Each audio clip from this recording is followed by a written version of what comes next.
கர்த்தருக்குள் பிரியமானவர்களே, உங்கள் யாவருக்கும் ஆண்டவராகிய இயேசு நாமத்திலே வாழ்த்துக்களையும் வணக்கங்களையும் தெரிவித்துக் கொள்கிறேன். இன்றைய நாளில் நாம் ஆதியாகமம் 35ஆம் அதிகாரத்தின் நிறைவு பகுதிக்கு வருகின்றோம்.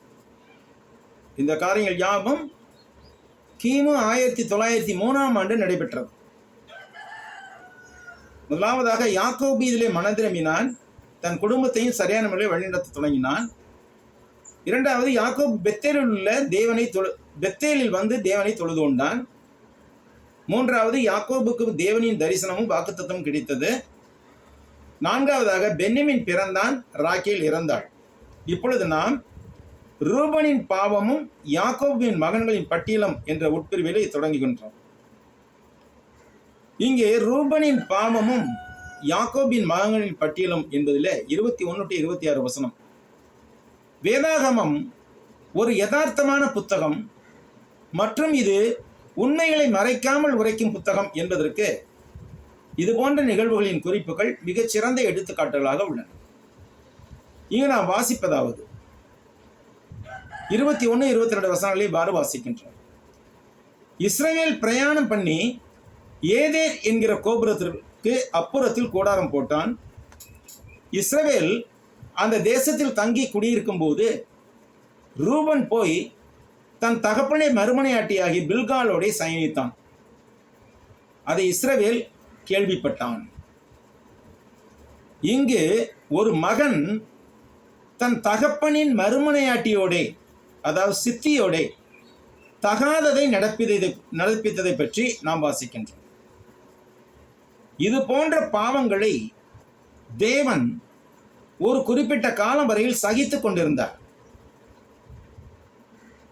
புதிய ஏற்பாட்டு சபையில் இது போன்ற ஒரு நிகழ்வு நடந்த போது பவுல் பின்வருமாறு எழுதினார். 1 கொரிந்தியர் 5ஆம் அதிகாரத்தில் முதல் 5 வசனங்கள். உங்களுக்குள்ளே விபசாரம் உண்டென்று பிரசித்தமாய் சொல்லப்படுகிறதே.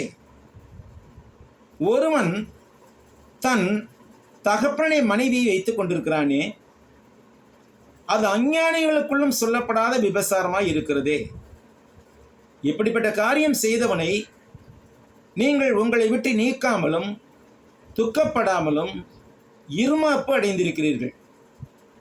நான் சரீரத்தினாலே உங்களுக்கு தூரமாய் இருந்தும் ஆவியினாலே உங்களோட கூட இருக்கிறவனாய்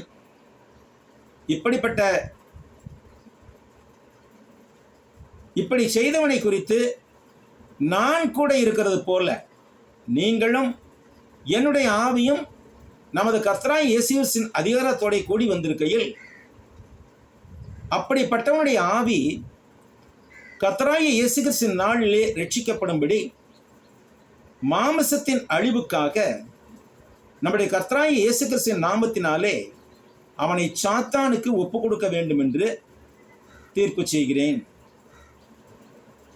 பிரியமானவர்களே, இது போன்ற பாவங்கள் தேவனுடைய பிள்ளைகளிடம் காணப்படலாகாது என்பதற்கு முன்னுதாரணமாக மட்டுமே இவை வேதாகமத்தில் எழுதப்பட்டுள்ளன. இதை புரிந்து கொள்ளாத மற்ற மக்கள் வேதாகமத்தில் குறிப்பிடப்படும் இவை போன்ற பாவங்களை பற்றிய வசனங்கள் படிக்கிறவர்களை பாவம் செய்ய தூண்டாதா என்று கேட்கின்றார்கள். ஆனாலும் ஒன்றை நாம் இவ்விடத்தில் புரிந்து கொள்ள வேண்டும். இவைகளெல்லாம் திருஷ்டாந்தங்களாக அவர்களுக்கு சம்பவித்தது உலகத்தின் முடிவு காலத்தில் உள்ள நமக்கு எச்சரிப்பு உண்டாகும்படி எழுதப்பட்டும் இருக்கிறது. இப்படி இருக்க தன்னை நிற்கிறவன் என்று எண்ணுகிறவன் விழாத படிக்கு எச்சரிக்கையாக இருக்க கடவன். 1 கொரிந்தியர் 10:11-12. ரூபன் பற்றிய இந்த நிகழ்வை தொடர்ந்து இஸ்ரவேலின் பிள்ளைகளுடைய அட்டவணை தரப்பட்டுள்ளது. யாக்கோபின் குமாரர் 12 பேர். யாக்கோபின் மூத்த மகன் ரூபன், சிமியோன், லேவி, யூதா, இசக்கார், செபுலோன் என்பவர்கள் லேயால் பெற்ற குமாரர். இவர்களுடன் தீனாள் என்ற ஒரு மகளையும் லேயால் பெற்றார்.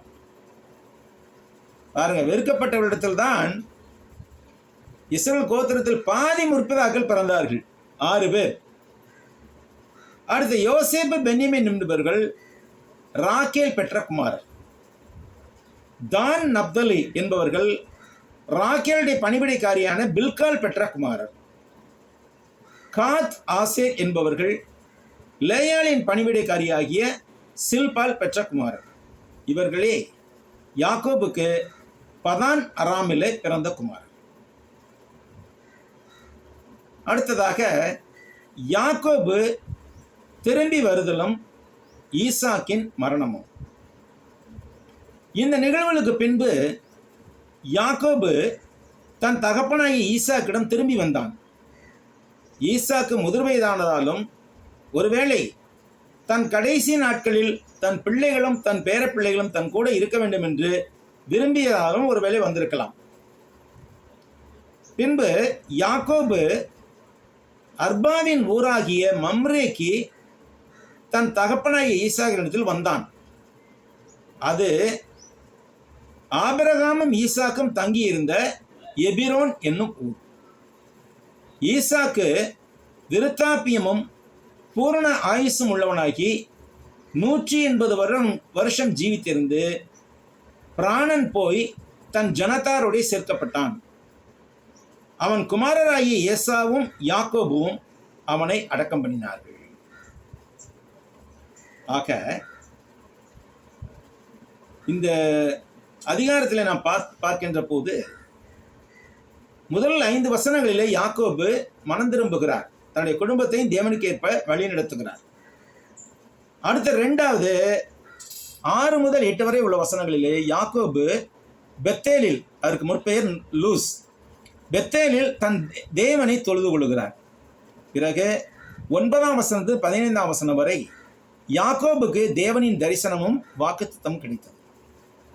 16லிருந்து 20 வரைக்கும் பெனமின் பிறப்பும் ராக்கேலின் நெருப்பும் பார்க்கின்றோம். அடுத்து இன்றைக்கு நாம் பார்த்தது ரூபனின் பாவமும் யாக்கோபின் மகன்களின் பட்டியலும் 21ஆம் வசனத்து 26ஆம் வசனம் வரை இருக்கிறது. அடுத்ததாக யாக்கோபு ஈசாக் எடுத்து திரும்பி வருதலும் ஈசாக்கின் மரணமும் 27 to 29 நடக்குது. இந்த அதிகாரத்தில் 3 மரணங்களை குறித்து நாம் பார்த்தோம். முதலாவதாக ரெபேக்காவோட தாதியாகிய தெபோராள் மரித்தாள். பிறகு குழந்தை பெற்றுக்கொள்ளும் போது ராக்கேல் மரித்தாள். பிறகு பூரண வயதுடனாகி ஈசாக்கு மரித்தான். ஈசாக்கு மரித்து தன் ஜனத்தோடு சேர்க்கப்பட்ட போது அவன் குமாரராகிய ஏசாவும் யாக்கோபும் அவனை அடக்கம் பண்ணினார்கள். பிரியமானவர்களே, இத்துடன் இன்றைய ஆராய்ச்சியை நாம் முடித்துக் கொள்வோம். கர்த்தருக்கு சித்தமானால் மீண்டும் நாம் புதன்கிழமை என்று சந்திப்போம். நன்றி, வணக்கம்.